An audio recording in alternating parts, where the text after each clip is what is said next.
welcome to the LA Venture Podcast. This is Minnie Ingersoll, host of the podcast and partner at TenOneTen. TenOneTen is a seed stage fund here in LA. All opinions expressed on this show by me and my guests are solely our own. And before we start, a really quick shout out to SaaSoft, the developers who've been working with TenOneTen on our new website and also sponsoring this podcast. They are a team of talented software developers that can help you build new products, architect a plan for product development, or just plug in seamlessly to your existing work. Check them out at sassoft.com or give me a shout for a reference. Today, I'm thrilled to be chatting with Ryan Hoover. Ryan is the founder of The Weekend Fund, where he invests in your next favorite thing. Before starting The Weekend Fund, Ryan was the founder of Product Hunt, which, as many of our listeners know, is the place to discover your next favorite thing.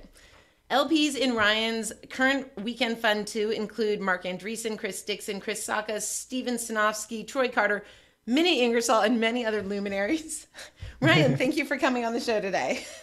Yeah, thanks for having me, Minnie. Appreciate it. I was thinking that we'd start with Product Hunt because I think Product Hunt and Weekend Fund probably have a lot of similar DNA, and hundreds of thousands of products have launched on Product Hunt, and I thought I'd just ask you to give us the basics there. Yeah, so the quick summary of Product Hunt, it started about just over 7 years ago. It started off as a side project. I'm kind of a nerd and a weirdo that loves to discover new technologies, new products, and play with new apps, not to use them, but just out of curiosity. And so Product Hunt started off as an email list in the beginning and grew into a website with a community of people now around the world launching their products, whether it's like a teenager in the middle of nowhere launching their first app to Zoom launching their new apps platform. So it really ranges from indie makers to big giant companies. And do different products launch in different ways? Can you just share your perspective on launches? Yeah, I mean, the people like to think about launching usually as this one-time thing, but I see startups as a series of launches, really. And your first launch might be 10 friends or 10 people in your target demo. Here's this thing that I'm working on. What do you think? And then from there, maybe you scale it up to more people, and eventually you reach the public. But then even after that, you're still always working on the product, and so you're always launching and trying new ideas. When people do launch, though, a lot of people tend to over focus on the vanity metrics of it. Historically, people are like, oh, I want to get in TechCrunch, or oh, I want to be top of Product Hunt, and I want to see my Google Analytics chart spike up. And I won't knock anyone for celebrating those vanity metrics in a sense, but I talk to a lot of portfolio companies about this, advising and when they launch, how they launch. And the first question I always ask is what is the purpose of the launch? What is your goal? And what should those goals be? And do you have tools you can recommend to achieve those goals? Yeah, I think the categories of goals are, and they can be multiple at the same time, but usually it's user acquisition is one goal. Another one is recruiting. And then the other is around fundraising. I would say those are, I guess the fourth one is sometimes business and BD kind of partnerships and serendipity that can come from, launching and being something on Product Hunt or in the press. Once I sort of understood okay, what the goal is, then the question is, okay, where are the users for that particular goal? So if it's user acquisition and you're launching, let's say, an app for 13-year-old kids, let's say, TechCrunch is probably not the place where you are going to get a lot of user adoption. And then find those channels and then work with them on the messaging and outreach to press if they're doing kind of a press strategy. I feel like you had great success with the press at Product Hunt. Do you have particular advice for founders around using the press? Yeah, we actually focused a lot on press in the beginning at Product Hunt, which I generally don't advise, meaning I think a lot of founders focus too much on press, and kind of going back to the vanity metrics concept, a lot of people do it for the wrong reasons. But with Product Hunt, it's different in that the people that read the tech press are the same people that would use Product Hunt in the early days. And so we focused a lot on that. And the way that we did that was, one, just frankly building good relationships with a lot of good reporters in technology. And we did that by trying to help them at least. One specific thing we did was, over time, I got to know some of these reporters. I knew what they were interested in. And when I saw something that was related to their area of focus, I would just DM them on Twitter and say, hey, Sarah, here's this product. Just launched a product. It looks really interesting. Here's why I think it's cool. If you want to connect with the founder, let me know. And I'll just make that intro really easily. The founder loved that because they're like, oh, great. I would love to talk to Sarah at TechCrunch. And then what reporters would also do is link back to Product Hunt. So in the early days, it would be, here's this new product. Here's a story. We found this on Product Hunt. Here's a link to Product Hunt. And so I just think building those connections and relationships and trying to be authentic and helpful is really helpful. That makes sense. Do you have thoughts on community building and lessons you learned from Product Hunt on what works and what you look for in communities? A lot of people talk about community building as like this warm, fuzzy thing. And then a lot of people don't really tie it back to like the business goals. The reality is community is a vehicle or a way to, increase word of mouth, to increase the value of your brand. Ultimately, those things decrease CAC. They create more of a defensible moat. If you take two companies in really competitive environments and you have one that has a really strong community of people who are like self-organizing and helping each other and, spreading the word about your company, you're going to do a much better job than the other. And so yeah, I thought a lot about community, and that's ultimately what Product Hunt is. Like I'm proud of the product and even the technical side of things, but that's not like where the risk is, and that's not where the main value is. It's really this central hub that we built to bring people together to help each other. And so the other thing I'll say about community too is a lot of people, they often mix up like audience with community. They look at an audience and like, look at my community. And it's like, well, if your audience is only listening to your broadcast and not interacting with each other, or especially not creating any kind of content, like that's not really a community. And so a big difference between audience and community is people that have to interact with each other fundamentally. Like they have to communicate, whether it's, directly or indirectly. It could be something like Quora has a community of people who are sharing answers to questions, and that's creating a lot of content, which is valuable for each other. And, ultimately you don't have to always create that content. You don't have to like service everybody. Over time, the community services itself. That's not just how many followers I have, I guess. Yeah.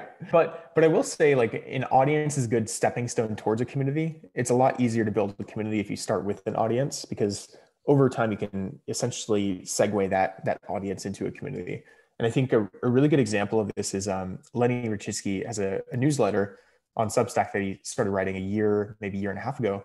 And he's built a really good following. And then, maybe it was 6 months ago, he expanded into a community. So people that are paying subscribers to his newsletter can join his Slack. And what that's enabled is, really it's increased retention, because people now get the newsletter, but they also get a lot of value from participating in the community.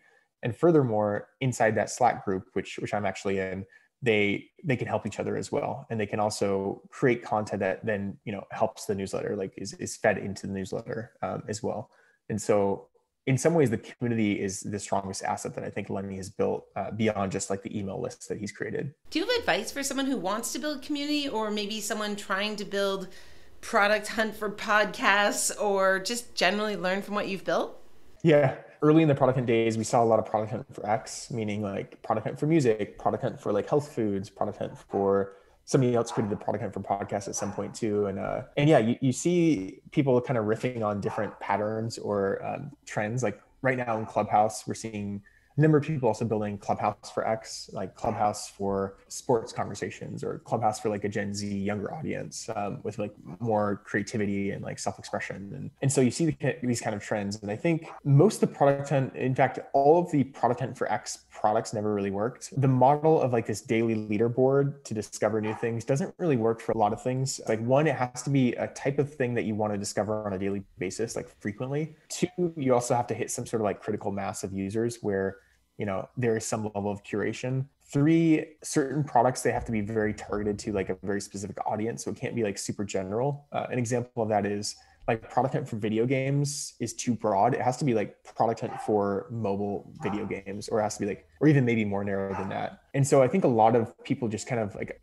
didn't fully understand the dynamics, like the subtleties of like why Product Hunt works the way it does for like tech and products, and tried to apply that model to these other verticals. So I think understanding like why something works is really, really helpful and important, because once you understand why Product Hunt works, then you may realize, actually, no, that I wouldn't model my idea after Product Hunt the way that like system or community interoperates. Any other lessons learned that you now look for when you're investing, or big product or feature unlocks that you had? To be honest, there's a bunch of features that we launched that were like helpful, but fundamentally the core feature and the core value that people come to is that homepage, frankly. So we have search, and we have like collections, and we have comments are more advanced, and we have even like badging kind of systems, all these other things.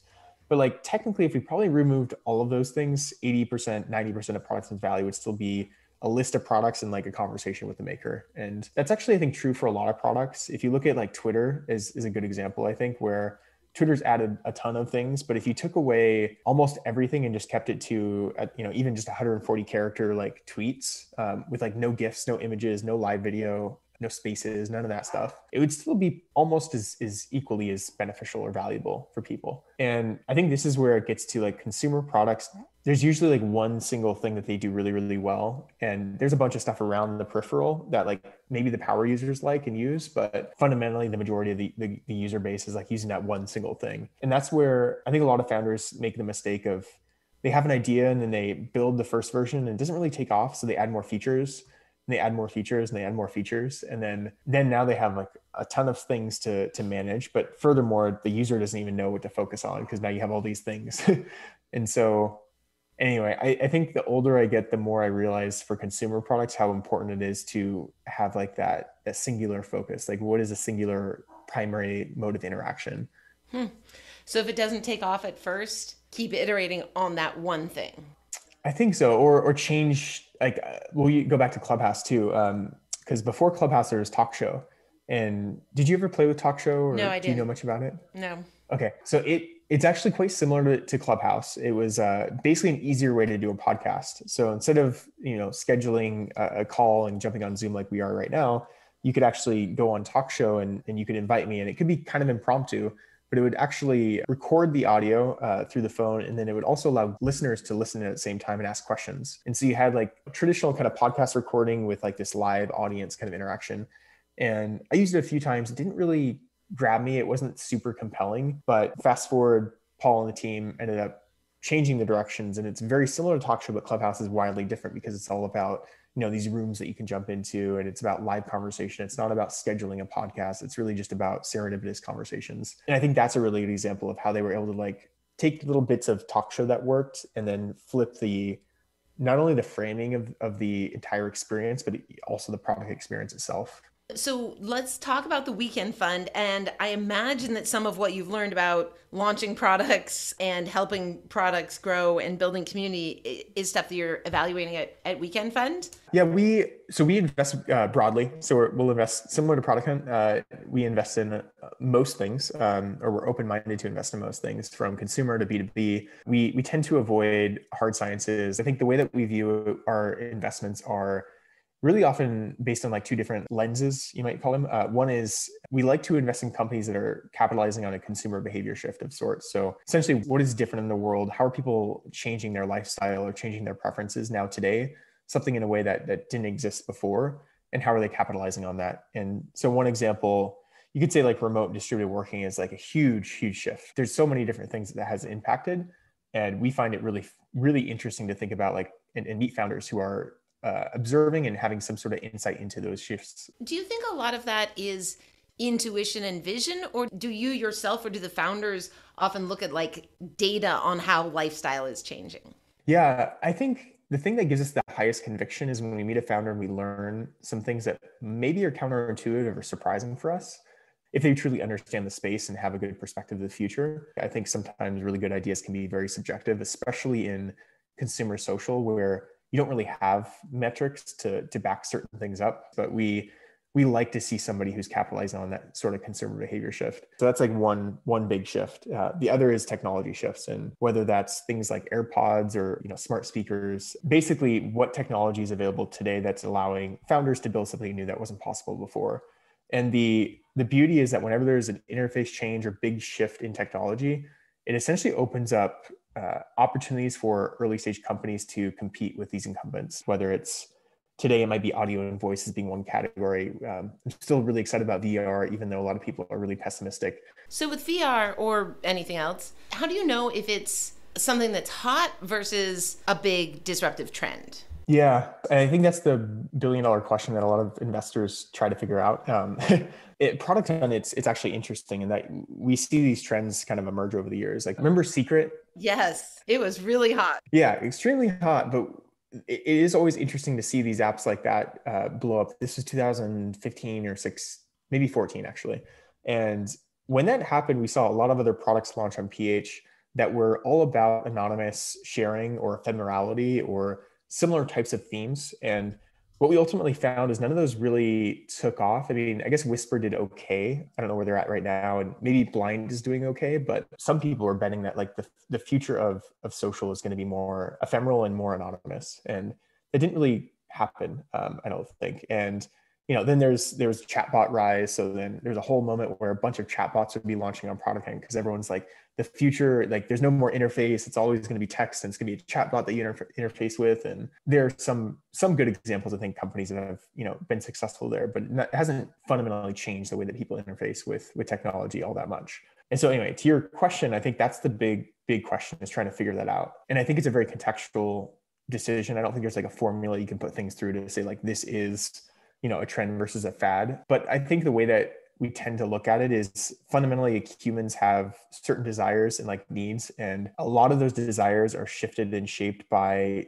a reduction of friction. And so going back to the interface shift, at one point we had desktop computers that would dial up on the internet, and that took forever and it was really slow, but we used that because that's all we had. And then eventually we got broadband, and that was faster and it was easier. And then we got laptops, and then we got phones. And I think this is within arm's reach for like, I think in 90+% of people's day, even when they're sleeping. And then, next thing is we have AirPods, which are now in your ear. And then soon we're going to have, some AR kind of experiences that are like literally in front of your face. And then eventually we're going to have Neuralink and things that are embedded into your brain. And so what I'm getting at is like technology basically has an inevitable future of like reducing friction to engage. And as friction is reduced, it will shift people's engagement towards that, because people are fundamentally trying to accomplish a goal, but do so with the least amount of effort, or the least amount of work. That's kind of one frame or lens I think that we look at things, is like, what need is this solving fundamentally for the human? And is it some dramatically more efficient way to achieve that particular goal? Okay, so now I've got my AirPods in my ears, I've got my AR on my glasses, and I've got smart speakers all over the house. Do you have any thoughts on like how our human interactions change? Yeah, I mean, I think it's just a new way to interact with technology. And so one fascinating thing is when you meet some kids now are accustomed to speaking to electronics. So it's whether it's a TV or it's like some other device in their home, they start talking to it and it can't listen. It doesn't actually have a smart speaker inside of it. And that's just interesting. Like it's just a really good illustration of how quickly human behavior changes based on technology and how it just interfaces with the human, whether it's touch or voice. We have a generation now growing up that is accustomed to talking to things. Yeah, I find that really interesting. Well, and then going back to the friction piece, like Bluetooth headsets, whether it's AirPods or others, that also is getting to the point where the world is starting to look a little bit closer to like Her, the movie, where they wear these headsets, everywhere. Susie, my partner here, she's often the AirPods in her ear, even when nothing's playing. She forgets that they're in there. So anyway, I just think it's really interesting. And at the same time, there aren't a lot of massive successes yet. I think Clubhouse being the most obvious right now is like an audio kind of first experience. We're investors in a company called VoiceFlow, which is building like the web flow for voice apps. So you can create your own voice app in the browser without code or anything. Ooh, voice apps in the browser. I'm sure we're going to see a lot more of that. Any other tips from Product Hunt as we move into evaluating products at Weekend Fund? Do you source from Product Hunt? We occasionally do reach out to companies that are on PH, whether they did good or not. Upvotes are really a signal of interest among the Product Hunt community. And they're not necessarily like a signal of like, this is a great business. I would say that actually there's no correlation other than just like, there seems to be something interesting about this product. I think it's a very contextual thing too, in terms of what we look for, because evaluating a B2B product is very different than like a consumer product. I think if it's like a consumer social product, that is when we have to have a very, let's say, high standard for strong product thinking, because I think it's such a difficult space to excel in.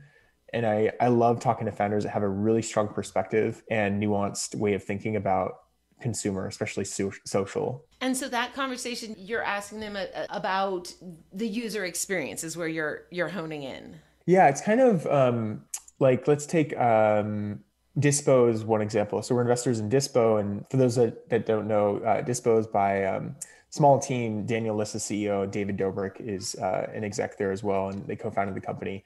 And Dyspo is really tapping into an interesting theme that we're seeing right now. And the app, the way it works is like a disposable camera. The app used to be called David Disposable. And you open it up and you have a disposable camera with all the nostalgic kind of like aesthetic of a disposable camera. And you could take a photo, but you can't look at it until 9 a.m. the next day. And so that's one aspect to it. The other aspect is you can create these roles, which are basically shared albums with your friends. So let's say you're at a party, you're at a wedding, you're with friends. You can actually create your own role and take these photos, and you won't be able to see them until the next day. So it creates like this delayed gratification to the next day to see all those photos. But the real key focus for them is creating a culture around less judgment and to stay in the moment. What I mean by that is today, when you take a photo, especially like if you're posting on Instagram, you're looking at this, you're trying to line it up perfectly, and you look at the photo and then you delete it, or you like, oh, it's not good enough. And you're basically out of the moment. You're now looking at this photo and you're thinking about how people on the internet are going to look at it and perceive it. And so with Dyspo, when I spoke with Daniel about it, a lot of the conversation was around like what is your thesis? And like there's always like emergent behavior that smart founders can like identify and then build for. And those are the types of things that we try to understand is like, what's your perspective of the future and what evidence do you have that, people really, really want this? Great. Let's stay on those big future trends. I know that no code is one that we both find interesting. Yeah, I've been following that for a while now. I wrote a blog post about this a few years back, is that Dreamweaver was my like gateway drug into building software products. And for those that may be younger, that don't know what Dreamweaver is, but it's like a WYSIWYG desktop app to create a website and put it on the internet. And so if you don't know HTML and CSS and all those things, you can use Dreamweaver to actually do that. And so I built my first site in high school using Dreamweaver, and it just made it more accessible for me to do so. And that was like, when you get a taste of like building something and creating something for the first time, it's like, it's magical. You're like, oh my gosh, I can actually do it. And fast forward to today, no code is sort of this term used for tools that allow people to create things without code, essentially. And so VoiceFlow, I mentioned earlier, that is a no code tool for creating voice apps. You open up the browser, you drag and drop and create your own voice experience. There's Airtable, which people see it as like a spreadsheet, but it's actually a database. And like historically, only engineers would create and manage databases. There's a bunch of others. And I love it because it gives it more accessibility, but also it's not just that, oh, if I'm not an engineer, I use these tools. It's actually great for engineers to use too, because like, why should they be spending their time rewriting code, essentially reinventing the wheel when they could use like a no code tool to skip a few steps or move faster? Or maybe prototype an idea, before they know that people like want this thing. And so this really ties back to Product Hunt too. Like I'm a big fan and supporter of people building just for the sake of it. You don't have to build a company, just build anything. And I think Product Hunt is well, not I think, but I know Product Hunt is really this community of people that is intended to support people to build. And so when you combine like no code, which gives people more access to build, and theoretically there'll be more and more products built because of the no code movement, you also need Product Hunt too to give them support and community around that. And I feel like just like no code is making it easier for non-techies. Just like there's so many tools now for techies to become creators. And so kind of no matter which way you're coming at it, you're getting hooked on creating. There's also the old cliche too is like, the business person trying to find like a technical co-founder to like build their new startup idea. And now there are people who just build everything in no code. So they piece together Zapier and Airtable, and maybe they use Webflow for their website and a bunch of other things. And they have a product that's fully functioning and they built it in like a weekend. So I'm a big fan of people just trying and building and launching and experimenting. Is it fair? Would I be remiss not to ask you for your own productivity hacks? Like, I just feel like you must have the most optimized to-do lists of any of us. Honestly not. I don't even use a to-do list. Are you going to your home screen right now? Yeah, I was. So I'll recommend a few products that, as it relates to like productivity and things like that. Vedika, who works with me on the fund, we recently switched to Front. Do you know Front, the email app? Yep. So Mathilde and team, they're actually in the same Y Combinator batch as us. But up until like recently, we haven't actually used Front. Front is fantastic. I love it. And it's sort of email collaboration. I haven't used it, but I know it. But it's sort of a shared inbox of some sort. Yeah. Well, and most people, it's designed originally for teams, like companies, maybe like for your support team. But we just find it, even for a 2-person team, wildly efficient. It allows like Vedika and myself to have like inbox chat within particular emails. So let's say an email comes in, and instead of like going to Slack to talk about decisions or like how do we respond, we just chat inside of Front. The other thing is it has shared drafts. So like her or I can like write an email draft and then share it with each other to like do copy editing or anything like that. It has a few other features, but it's really good for collaboration. So I highly recommend that. I don't use to-do lists. I kind of assume that if it's important, it'll come back to me, and I just sort of keep it in my head. I wouldn't recommend that necessarily, but it's just the way I operate. I totally have the same. Once I had my children, I was like, I don't have time to read the news, but if it's important enough, the news gets to me somehow. Yeah, I think there's some truth to that. And it's like, and if it's really important, or if it's not important, like why take up your mind space in a sense? That's a very, very Zen approach of yours. Also, it was, when Product Hunt started, when Weekend Fund started about 4 years ago, I was still CEO of Product Hunt and have been up until about 4 months ago. I'd love to know about that transition. You had all this success with Product Hunt and you became really well known. Do you have any advice for founders whose identity is really caught up in the identity of their company? I probably don't, actually.